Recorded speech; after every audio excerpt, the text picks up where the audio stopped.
The Georgia summer of 1851 pressed down on Thornhill Plantation like a fever that wouldn't break. The air hung thick and wet, clinging to skin, filling lungs with moisture that felt more like drowning than breathing. In the fields, cotton plants stood in endless rows, their white bowls ready for picking under a sun that showed no mercy. Elijah had worked those fields since he was 7 years old. Now 26, his hands were scarred maps of a life spent in bondage, his back a testament to every perceived disobedience, every moment of exhaustion mistaken for laziness. He was tall, lean from rationed meals, with eyes that had learned to hide everything he truly felt. The overseer, Thomas Garrett, was a man who found pleasure in other men's pain. He carried his whip coiled at his belt like a snake waiting to strike, and that morning he'd been drinking since dawn. The other slaves had learned to move slower, quieter, to become nearly invisible when Garrett was in his cups. But Elijah had been assigned to the barn to repair a wagon wheel alone, away from the protective anonymity of the field gang. The barn smelled of hay, leather, and horse sweat. Elijah worked methodically, his hands steady despite the heat. He'd almost finished when Garrett's shadow fell across the barn floor. "Boy," Garrett slurred, "you workin' slow today."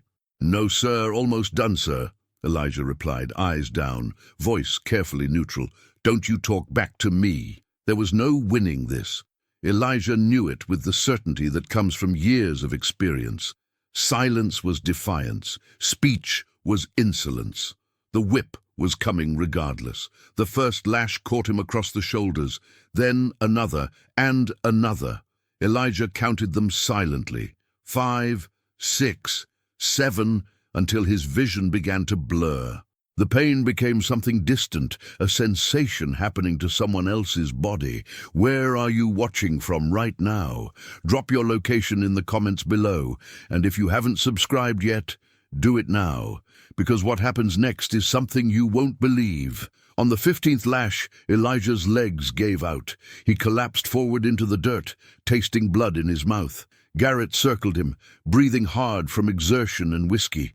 "Get up, boy. We ain't done." But Elijah couldn't move. His body had simply stopped obeying. The world tilted, darkened at the edges. He heard Garrett curse, heard him stumble backward. "Hell, you better not be dying on me.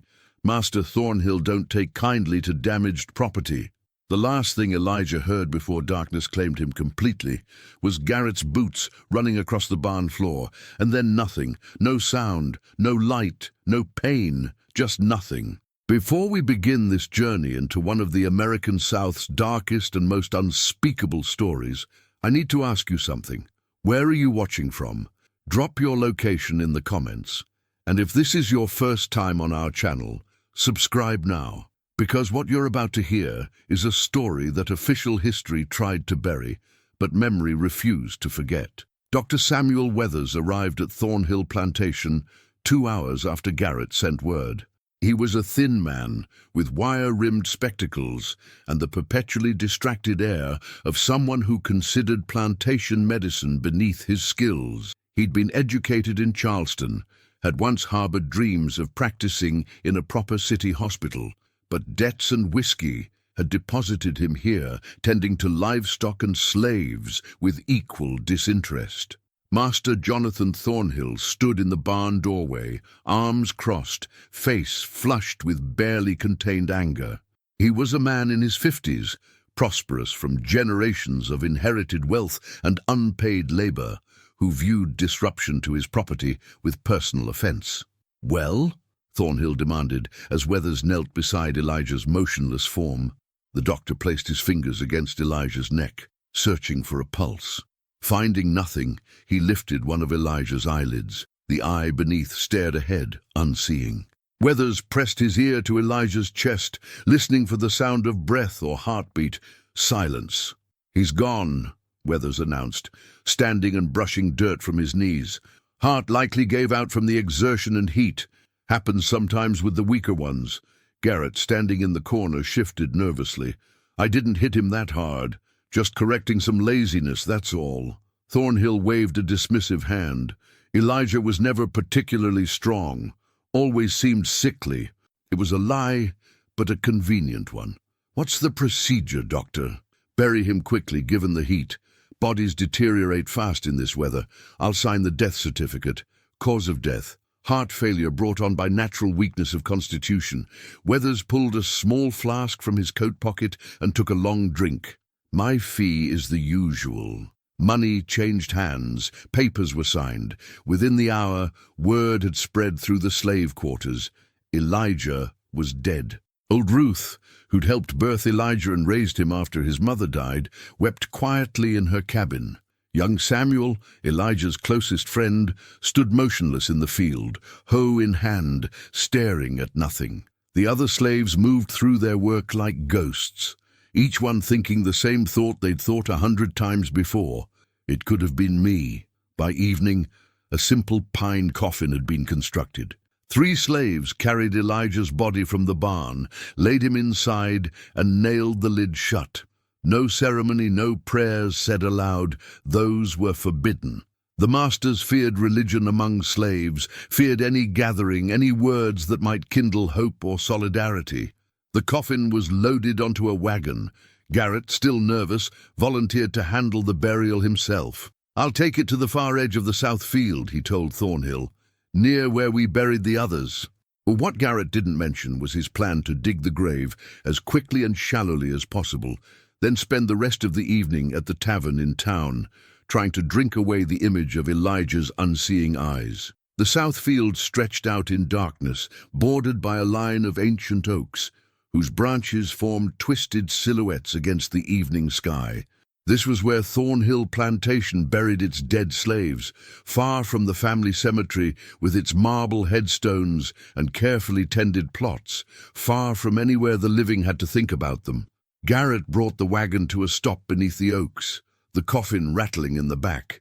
He'd brought a lantern and a shovel, and in his pocket another flask of whiskey. The moon was a thin crescent, providing almost no light. He chose a spot at random, they were all the same anyway, and began to dig. The earth was hard, packed down by the summer heat, and every shovelful took effort. Sweat soaked through his shirt despite the cooling evening air. After 20 minutes, Garrett stopped. The hole was perhaps 3 feet deep, barely adequate, but he was drunk and tired and wanted this done. He told himself it was deep enough. What did it matter? It was just another dead slave. There'd be more. He went to the wagon, grabbed one end of the coffin, and dragged it to the hole. It fell in with a thud that sent dirt cascading down its sides. Garrett immediately began shoveling earth on top, working faster now, eager to be finished. He didn't bother to fill the grave completely. When the coffin was covered with perhaps 18 inches of soil, he stopped, planted the shovel in the ground, and took a long drink from his flask. "That'll do," he muttered to himself. But as he turned to leave, something made him pause. A sound, so faint he almost missed it. A scratching, like fingernails on wood. Garrett froze, listening. Nothing. Just the wind in the oak leaves. He shook his head, laughing at himself. "Too much whiskey," he said aloud, his voice sounding small in the darkness. He grabbed the lantern and the shovel, climbed onto the wagon and drove away without looking back. Behind him, the shallow grave lay silent under the stars. Covered, but not deeply. Buried, but not beyond reach. Inside the coffin, in absolute darkness, Elijah's chest suddenly expanded with a desperate gasping breath. His eyes flew open to complete blackness. The first sensation was suffocation, not the gentle unconsciousness of sleep, but the violent, panic-soaked realization that there was no air, no space, no light. Elijah's hands flew up and immediately struck wood, inches from his face. He tried to scream, but his throat was so dry that only a rasping croak emerged. His entire body began to shake, primitive terror overwhelming thought. He pushed against the coffin lid with all his strength, but it didn't move. His fingers scrabbled at the wood, finding no purchase, no weakness. He was in a box, a closed box, underground, buried alive. The realization crashed over him like ice water, and for several moments Elijah simply thrashed, consumed by animal panic. His fists pounded against the lid, his legs kicked, his body twisted in the confined space. Splinters drove into his palms. His head struck the sides of the coffin. None of it mattered. He had to get out. He had to get out. He had to... A sound stopped him, not his own sounds, the gasping, the pounding, the desperate scraping. Something else. Movement. In the coffin with him. Elijah went completely still, his breath catching in his throat. In the absolute darkness, he became aware of his body's position. He was lying on his back, arms bent at awkward angles, head tilted slightly to the left. The space was so confined that he could feel the wooden walls on all sides. But there was something else, pressed against his right side, something warm, no, not warm, body temperature, like him. He listened, trying to hear over the sound of his own thundering heartbeat. And there it was again, breathing, shallow, rapid breathing that wasn't his own. Who? Elijah's voice came out as a broken whisper. Who's there? No answer. But the breathing continued, and now he felt it. The slight rise and fall of a chest pressed against his ribs, the warmth of another human body in the darkness. His left hand, trembling, reached across his own chest toward the presence. His fingers touched fabric first, rough cotton like his own clothes, then skin, an arm, a shoulder, a face. Elijah's fingers traced features in the darkness, a forehead slick with sweat, a nose, lips slightly parted. The person was young. He could tell from the size of the face, the smoothness of the skin. "Who are you?" he whispered again. This time, there was a response. A small, terrified voice, barely audible. I don't remember." Elijah's mind struggled to process what was happening. His body still screamed for air, for escape, but now confusion joined the terror. Someone else was in the coffin with him, someone alive, someone who didn't remember who they were. "How long?" Elijah began, then had to stop and swallow, his throat painfully dry. "How long have you been here?" "I don't know." The voice was young, male, trembling with fear. "I woke up and it was dark and I couldn't move and I can't remember anything before the dark." Elijah's fingers, still touching the other person's face, felt wetness, tears. "It's okay," he heard himself say, though nothing was okay, nothing would ever be okay again. We have to get out. We have to..." "I tried," the voice interrupted. "I tried pushing, I tried scratching, the wood won't break. There's dirt on top. I can hear it when I push. We're underground." The simple truth of it was devastating. They were buried, both of them, in a coffin built for one body. Elijah forced himself to think past the panic.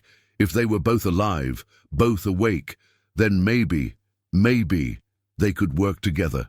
Two sets of hands instead of one. Two people pushing instead of one.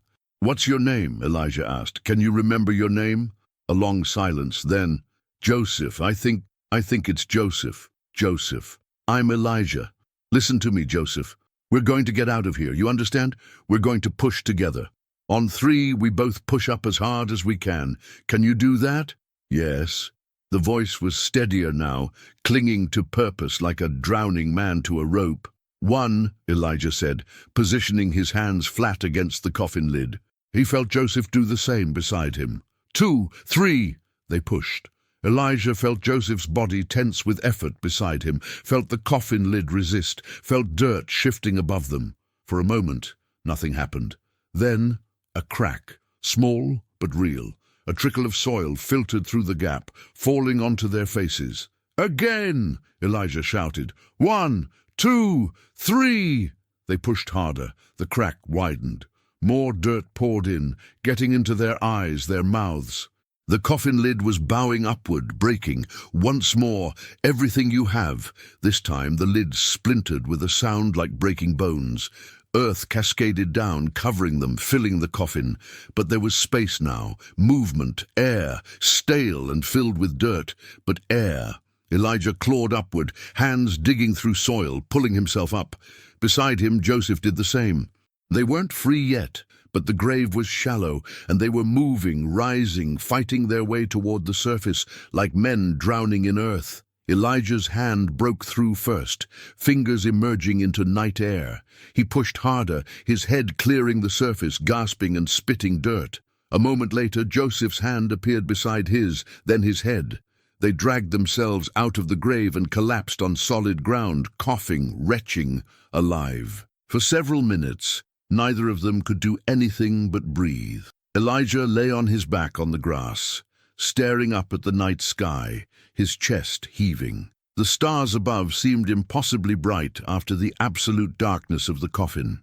The air, even humid and thick as it was, tasted like life itself. Beside him, Joseph was curled on his side, still coughing up dirt. When Elijah could finally speak, he turned his head toward the boy. "Joseph, look at me." In the faint moonlight, Elijah saw him for the first time. Joseph was young, perhaps 15 or 16, with dark skin and wide, terrified eyes. He was wearing the same rough slave clothes as Elijah, and his face was streaked with dirt and tears. "How?" Elijah began, then stopped. "How did you end up in a coffin with me?" But that question led to darker ones, questions that made his skin crawl. Joseph sat up slowly, hugging his knees to his chest. "I don't remember being put in there," he whispered. "I don't remember anything before waking up in the dark. Just nothing, like I didn't exist until the darkness." Elijah pushed himself to a sitting position, wincing at the pain in his back from Garrett's whip. His mind was starting to work again, past the immediate terror and relief of survival. He looked back at the broken grave, at the shattered coffin barely visible beneath disturbed earth. Something was very wrong here. "Joseph, do you remember, before you woke up in the coffin, do you remember working the fields, living in the quarters? Anything about your life?" Joseph shook his head. "No, nothing. Just the dark and the fear and you. You were there. I heard you breathing and I knew I wasn't alone." A chill ran down Elijah's spine that had nothing to do with the night air. He tried to remember being placed in the coffin. He remembered the barn, Garrett's whip, the pain, the darkness of unconsciousness. But then what? Had he seen them nail the lid shut? Had he felt being carried to the wagon? No. There was only darkness, and then waking up, unable to breathe, and then Joseph. "I need to think," Elijah said, more to himself than to the boy. "This doesn't make sense. They thought I was dead. Dr. Weathers examined me. He declared me dead. They wouldn't bury someone who was still breathing." "Maybe they made a mistake," Joseph offered quietly. "Maybe." But Elijah didn't believe it. He'd seen death before, seen it many times in the quarters, in the fields. The dead looked different, felt different, and two people, both buried alive by mistake. What were the odds? He looked at Joseph more carefully. "Do you remember your last name? Where you worked? Who your master was?" "No, I told you, I don't remember anything. Not even your mother. Your father." Joseph's face crumpled slightly. "No, I'm sorry, there's nothing. It's like I was born in that box." Elijah felt something cold settle in his stomach. He looked back at the grave, then at the boy beside him, then at his own dirt-covered hands. "We need to get back to the quarters," he said finally. I don't know what we need to do, but we can't stay here." He stood, his legs shaky but functional. Joseph did the same. Together, they began walking across the dark field toward the distant lights of the plantation buildings, two figures rising from a grave that should have been their end. Behind them, the broken coffin lay open like a mouth that had failed to swallow its meal. And in the disturbed earth around it, something else stirred. The slave quarters at Thornhill Plantation consisted of a row of rough cabins, each housing multiple families in cramped, airless rooms. At this hour, well past midnight, they should have been silent, everyone asleep to gather strength for the next day's labor. But as Elijah and Joseph approached, they saw lamplight in several windows. Voices carried across the still night air. Something had disturbed the usual order. Elijah paused at the edge of the quarters, suddenly uncertain. What would they say when they saw him? A dead man walking back to life. And Joseph, who was Joseph? Would anyone know him? Before he could decide, a door opened and old Ruth emerged carrying a lamp. She was making her way toward another cabin when she saw them. The lamp slipped from her fingers, shattering on the ground. The flame died, but Ruth didn't move, didn't speak. She simply stared. "Miss Ruth," Elijah said softly. "It's me. It's Elijah." "No." Ruth's voice was barely a whisper. "No, you're dead. I saw them carry you out. I saw the coffin. I wasn't dead. I don't know how, but I wasn't dead. I woke up buried, and I dug myself out." He gestured to Joseph. We both did. By now, other doors were opening. Faces appeared in windows. Young Samuel stepped out of his cabin, his eyes wide with disbelief. "Elijah?" Samuel's voice cracked. "Brother, they said you were gone. Garrett said your heart gave out." Garrett was wrong. Or he lied. I don't know which. People were gathering now, emerging from their cabins despite the late hour, despite the risk. They formed a loose circle around Elijah and Joseph, keeping their distance as if afraid the two men might vanish like smoke if touched. An older man named Isaiah spoke up. "Boy, you know what you're saying. You're saying you came back from death. That ain't natural." "I'm saying I wasn't dead," Elijah insisted. "I was unconscious. They buried me thinking I was dead, but I wasn't." "And him?" Isaiah pointed at Joseph. "Who's he?" All eyes turned to Joseph, who shrank back under the attention. "His name is Joseph," Elijah said. He was in the coffin with me." Shocked silence. Then a woman's voice. "There wasn't nobody else died yesterday. Just you." "I know," Elijah said. "I can't explain it, but he was there. We woke up together. We escaped together." Ruth had recovered enough to approach, her old eyes studying Elijah's face in the darkness. "Let me see you, child." She reached out and touched his cheek, then his hand, then pressed her palm against his chest, feeling his heartbeat. "Sweet Jesus, you're real. You're alive." "Yes, ma'am." Ruth turned to Joseph. "And you, boy, what plantation you from?" I don't know, ma'am. I can't remember." Ruth's eyes narrowed. "Can't remember your master, your people, where you worked?" Joseph shook his head miserably. The crowd stirred uneasily. Samuel voiced what several were thinking. "Elijah, this doesn't feel right. Something about this, it's not natural." "What are you saying?" Elijah demanded. "I'm saying maybe you didn't come back alone. Maybe something came back with you." Before Elijah could respond, a scream cut through the night. It came from one of the cabins, Martha's cabin. Everyone turned, and several people rushed toward the sound. Inside, they found Martha pressed into a corner, pointing at the wall. "It was there," she gasped. "A shadow, but not from any person. It was there, and then it moved into the wall, through it, like it wasn't even solid." "What did it look like?" Isaiah asked. Like a person, but wrong. The shape was wrong, and it was looking for something. Slowly, inevitably, eyes turned back to Elijah and Joseph. News of Elijah's return reached the main house before dawn. Thomas Garrett, sleeping off his whiskey in the overseer's cottage, was shaken awake by another overseer, John Blake. "Garrett, wake up. We got a problem." "What problem?" Garrett mumbled, his head pounding. "The slave you buried yesterday, he's back." Garrett sat up so fast he nearly fell out of bed. "What?" "Elijah. He walked into the quarters last night covered in dirt. Says he wasn't dead. Says he dug his way out of the grave." The color drained from Garrett's face. "That's impossible. Dr. Weathers declared him dead. I buried him myself." "Well, he's breathing now, and he's not alone. There's another one with him, a boy nobody knows. The slaves are spooked, saying unnatural things are happening." Garrett dressed quickly, his hands shaking. Blake led him to the main house, where Master Thornhill was already awake, pacing his study with a glass of brandy despite the early hour. "Explain this," Thornhill demanded when Garrett entered. "Sir, I don't understand it myself. The doctor said he was dead. No pulse, no breath. I buried him according to procedure.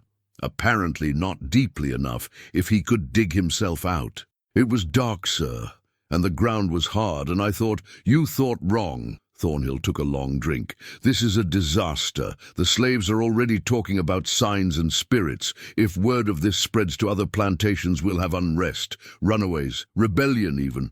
Dr. Weathers arrived within the hour, summoned urgently from his bed.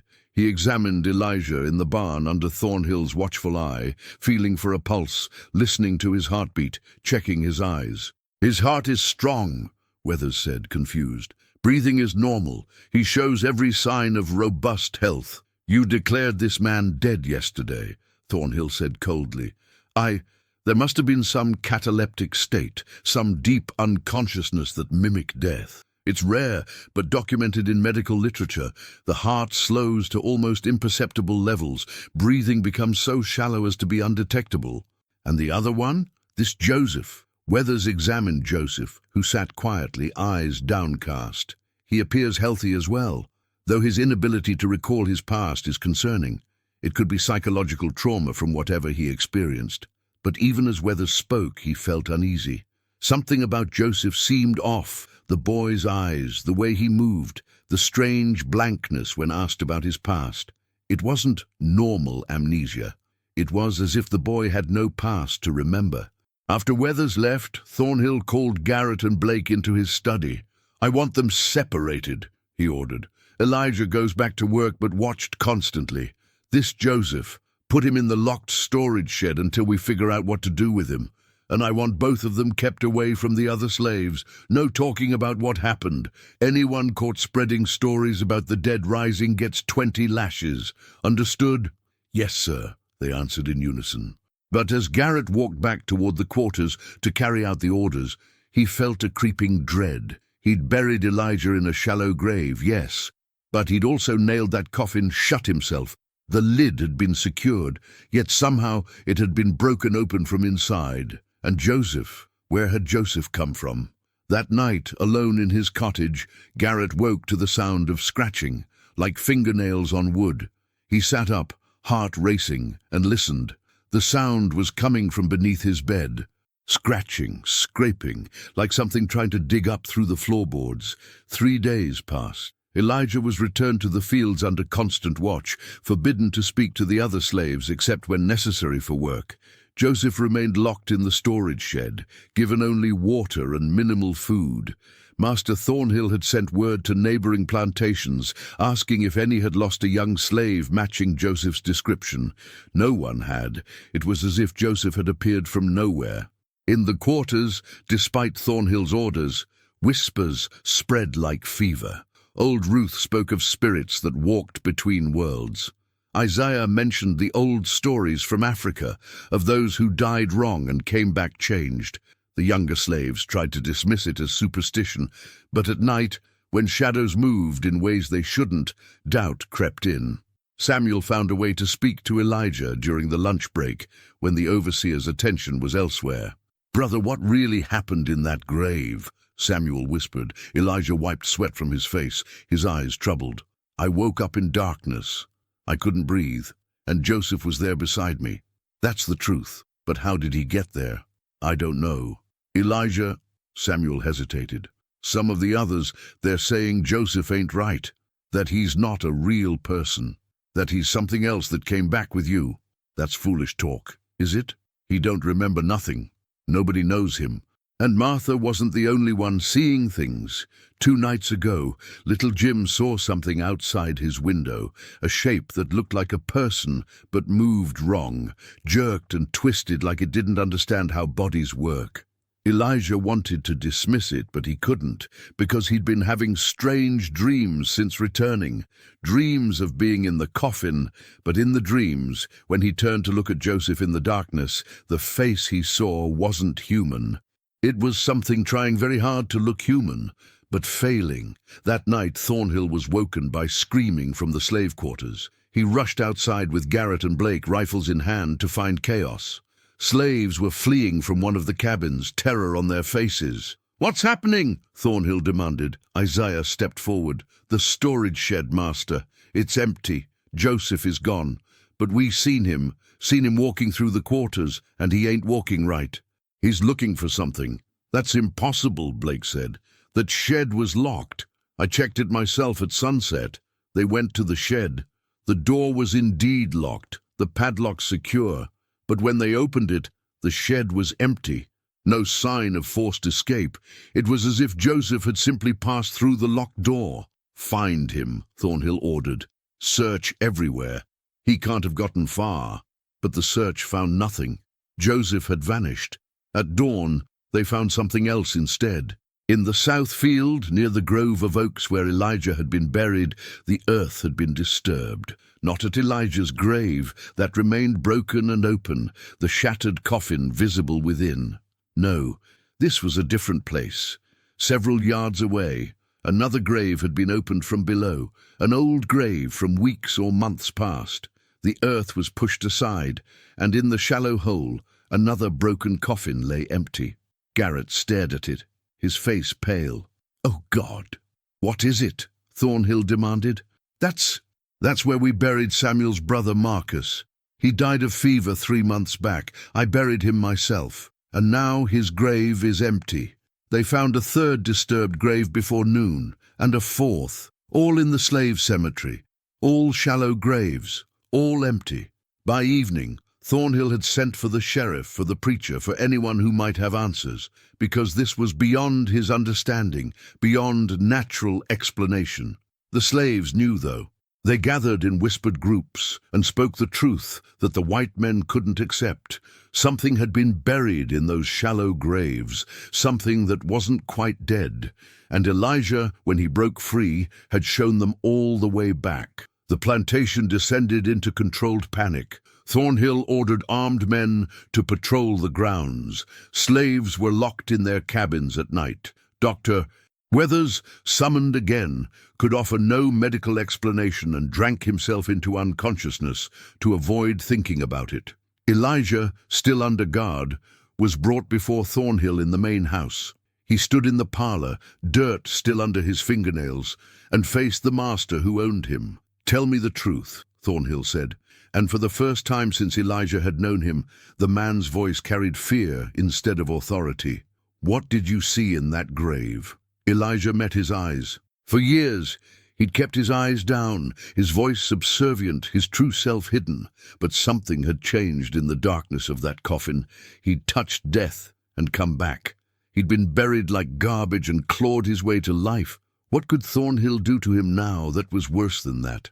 "I saw the truth," Elijah said quietly. "I saw what you do to us. You work us until we break. Then you bury us in shallow graves like we're nothing, like we're not human. Like our lives don't matter enough for even 6 feet of earth. That's not what I asked, isn't it?" Elijah's voice was steady, calm. "Those graves you found opened, Marcus and the others, how deep did you bury them, Master Thornhill? 3 feet? 2? Did you even check if they were really dead, or did you just assume? A slave stops breathing. That's convenient. One less mouth to feed. Bury them quick before anyone looks too close." Thornhill's hand moved to the pistol at his belt. "I think some of them weren't dead," Elijah continued. "I think some of them woke up, just like I did, in those boxes, in the dark. I think they've been there, under the ground, trapped and suffocating and dying slowly. And when I broke free, when the earth opened, they felt it. They knew there was a way out, so they dug, they clawed, they broke free. That's madness. Is it, or is it just the consequence of your cruelty coming back to haunt you?" The door opened, and Blake entered, out of breath. "Sir, we've found something, in the old storage cellar beneath the barn. You need to see this." They went together, Thornhill, Garrett, Blake, and Elijah, still guarded.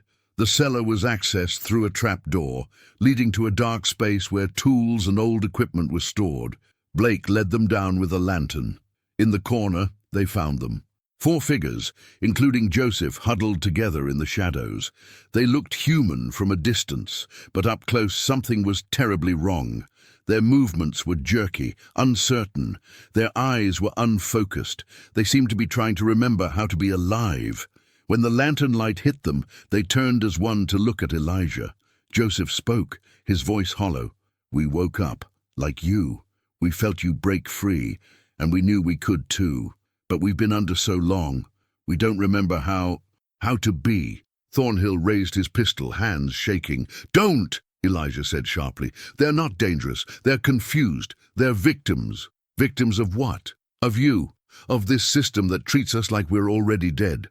One of the other figures stepped forward. Marcus, Samuel's brother, his burial clothes hanging loose on his frame. "I wasn't dead," he said, his voice rough from disuse. "I heard them nail the coffin shut. I tried to scream, but no sound came. I tried to move, but my body wouldn't obey. I was awake, aware, for days, maybe weeks, until finally I died. Until there was nothing left but the memory of being trapped." "Then how are you here?" Weathers asked, having followed them down. Marcus looked at his hands, flexing fingers that moved stiffly. "I don't know, something in that ground, maybe. Something about being buried alive, buried in anger and fear and injustice. We couldn't rest, we couldn't leave, we just stayed." The truth settled over them like a shroud. These weren't supernatural hauntings. They were something worse, the natural consequence of cruelty, of carelessness, of treating human beings as disposable property. Thornhill lowered his pistol, his face ashen, because he knew, and everyone in that cellar knew, that this wasn't an isolated incident. How many others had been buried too quickly, too shallowly? How many had been declared dead by a drunk doctor who couldn't be bothered to check carefully?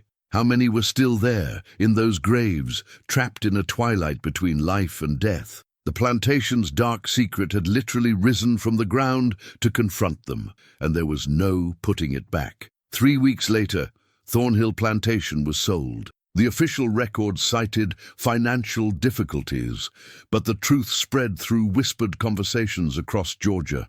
The plantation where the dead wouldn't stay buried. The place where shallow graves gave up their victims. Elijah and several others were sold to different plantations, scattered to prevent them from telling their story together. But the story spread anyway, as stories do. And across the South, in quiet conversations in slave quarters, people began to ask questions about the graves of their loved ones, about how deep they were buried, about whether anyone had checked, really checked, to make sure they were gone. Joseph and the others who'd returned vanished one night, walking into the darkness, perhaps to find whatever peace they could, or perhaps to find those still trapped beneath the earth, still waiting for someone to dig them free. The grave under the oak trees remained open, a dark mouth in the Georgia soil, a reminder that some truths refuse to stay buried, no matter how deep you dig.